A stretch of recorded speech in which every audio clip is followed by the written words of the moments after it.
جس کا جوان بھائی مارا گیا، جس کے جوان بیٹے کے سینے میں برچھی کو مارا گیا، جس نے اپنے ہاتھوں سے اپنے 6 ماہ کے بچے کی قبر بنائی۔ امام حسین زمین کربلا میں شیر کی طرح حملہ کر رہے ہیں۔ اتنے میں آواز غیب آتی ہے، اے حسین، تیرا رب تجھ سے راضی ہوا۔ امام حسین نے اس صدا کو سن کے ذوالفقار کو تھام لیا۔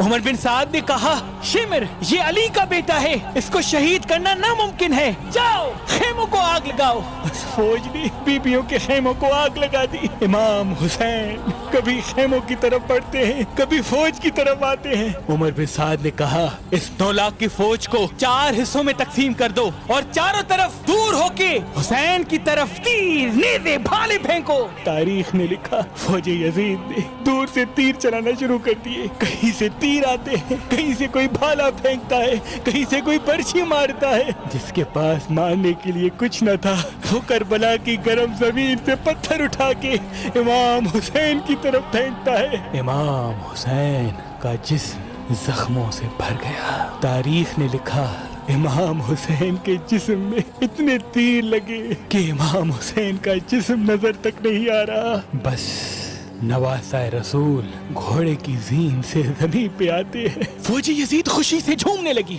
لیکن امام حسین کا وہ گھوڑا جس پہ امام حسین سواری کرتے تھے، وہ امام حسین کا چاروں طرف طواف کرنے لگا تاکہ ان تیروں اور زخموں کو میں اپنے جسم پہ لے لوں۔ وہ گھوڑا دوڑ ہی رہا تھا، اتنے میں عمر بن سعد کہتا ہے، رکو، کوئی تیر نہ چلائے، ارے یہ رسول اللہ کا گھوڑا ہے، ایسا نہ ہو کہ اس گھوڑے کو تکلیف ہو۔ افسوس ہے رسول اللہ کے گھوڑے کا تو یہ لوگ احترام کر رہے تھے جس پہ رسول اللہ سوار ہوتے تھے، لیکن جن کو اپنے کندھوں پہ سوار کیا ان کا احترام بھول گئے۔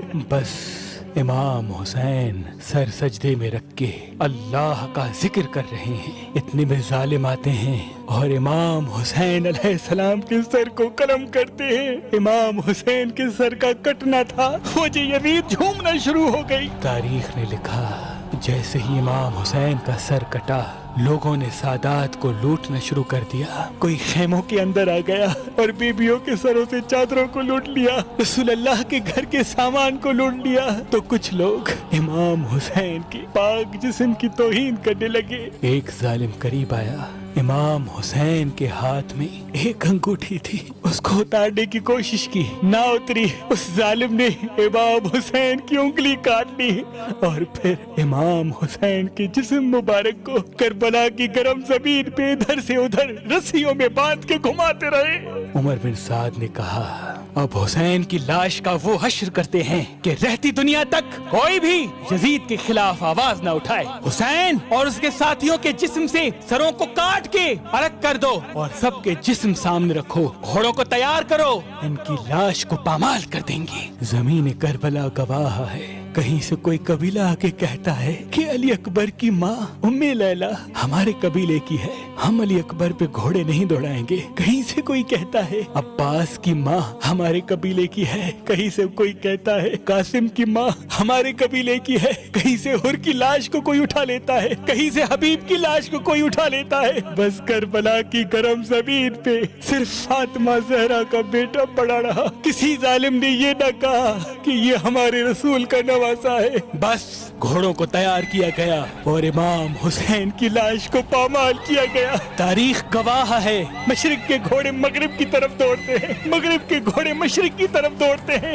امام حسین کی لاش کو اتنا پامال کیا کہ امام حسین کا سینہ امام حسین کی پشت سے جا ملا، امام حسین کے جسم کے ٹکڑے ہو گئے۔ فوج یزید امام حسین کی لاش پامال کر رہی ہے اور وہاں شمر اور عمر بن سعد خوش ہو رہے ہیں۔ اتنے میں اندھیرا چھا گیا اور یوں غریبوں کی شام بچھ گئی۔ بے پردہ بیویاں زمین کربلا پہ بیٹھ کے شہیدوں کا ماتم کر رہی ہیں۔ امام سجاد نے دیکھا کہ زمین رو رہی ہے، آسمان تڑپ رہا ہے، کہیں قیامت نہ آ جائے۔ اپنے سر کو سجدے میں رکھا اور پوری رات اللہ کی نعمتوں کا شکر کرتے رہے۔ بس شام غریباں کا ڈھلنا تھا۔ 11 محرم کا سورج طلوع ہوا۔ شمر رسول اللہ کی بیٹیوں کو قید کرتا ہے اور قیدی بنا کے کوفہ و شام کی طرف چلا جاتا ہے۔ امام حسین اور ان کے ساتھیوں کی لاش زمین کرب و بلا میں بے گور و کفن پڑی رہی۔ امام سجاد خون کے آنسو روتے رہے۔ تاریخ نے لکھا 3 دن رسول اللہ کا نواسا بے گور و کفن زمین کربلا میں بکھرا ہوا تھا۔ 13 محرم 61 ہجری جب آس پاس کے لوگوں نے دیکھا کہ فوج کا پہرا کم ہوا ہے تو وہ نہر فرات سے پانی بھرنے کے لیے باہر آئے۔ بنی اسد کی عورتیں دیکھتی ہیں کہ زمین کربلا پہ لاش بکھرے ہوئے ہیں، وہ چیخ کے روتی ہیں اور اپنے اپنے مردوں کے پاس جا کے کہتی ہیں، اے لوگو، یہ رسول اللہ کا خاندان تھا، شاید یزید کی فوج نے ان کو قتل کر دیا، آؤ ان غریبوں کی لاشوں کو تدفین کرتے ہیں۔ ان کے مردوں نے کہا، کیا کہہ رہی ہو؟ یزید نے مارا ہے، ایسا نہ ہو کہ ان کو تدفین کریں اور کل یزید ہمیں بھی مار دے۔ وہ عورتیں رو کے کہتی ہیں، اے بدبخت لوگو، اللہ کے رسول نے فرمایا تھا کہ میں اجر رسالت کچھ نہیں مانگتا سوائے اس کے کہ میری اولاد سے محبت کرنا۔ اے لوگو، اگر تم نہیں جاتے تو ہم عورتیں جاتی ہیں اور ہم رسول اللہ کے خاندان کو تدفین کرتی ہیں۔ کچھ کے ضمیر جاگے اور کچھ مرد کچھ عورتیں زمین کرب و بلا پہ پہنچی۔ دیکھا کہ کسی کے جسم پہ سر نہیں، لاش زمین کرب و بلا میں بکھری ہوئی ہے۔ انہوں نے سوچا کہ سب کی پہچان کرنا ناممکن ہے، ایسا کرتے ہیں ایک بڑا کھڈا کھودتے ہیں اور تمام شہیدوں کو اس کھڈے میں تدفین کر دیتے ہیں۔ اور یوں وہ کھڈا کھود ہی رہے تھے کہ اتنی دیر میں معجزے سے ایک نورانی چہرے والا کمر جھکی ہوئی آ پہنچا۔ لوگوں نے سوچا شاید کوئی سپاہی ہے۔ وہ کہنے لگا، اے لوگو نہ ڈرو، میں اسی غریب کا بیٹا سجاد ہوں۔ اور پھر امام سجاد علیہ السلام رسول اللہ کی ابا کو ان لوگوں کے ہاتھوں میں تھماتے ہیں اور زمین کربلا سے امام حسین کا جسم چننا شروع کرتے ہیں۔ کہیں سے امام حسین کی انگلیاں ملتی ہے، کہیں سے امام حسین کے کندھوں کا گوشت ملتا ہے، کہیں سے امام حسین کی پسلیاں ملتی ہے۔ اس ابا میں امام حسین کے جسم کو جمع کر کے ایک جگہ کھڈا کھودتے ہیں تو پہلے سے ہی ایک قبر بنی ہوتی ہے، وہاں نواسۂ رسول کو تدفین کیا جاتا ہے اور ساتھ میں علی اکبر اور علی اصغر کو تدفین کیا جاتا ہے، اور اس بڑے کھڈے میں تمام شہیدوں کو تدفین کیا جاتا ہے، جس کو آج بھی زمانہ گنج شہیداں کہتا ہے۔ اتنے میں کوئی کہتا ہے ایک بوڑھے کی لاش رہ گئی ہے۔ امام سجاد رو کے کہتے ہیں، یہ حبیب ابن مظاہر ہے، اللہ کی مرضی یہ ہے کہ حبیب کی قبر حسین کے دروازے پہ بنے تاکہ ہر آنے والا حبیب کی زیارت کر کے امام حسین کی زیارت کرے۔ اب سب جا ہی رہے تھے کہ اتنی دیر میں امام سجاد کہتے ہیں، رکو، آؤ نہر کی طرف۔ جیسے ہی نہر کی طرف بڑھے، رستے میں ایک بازو ملا۔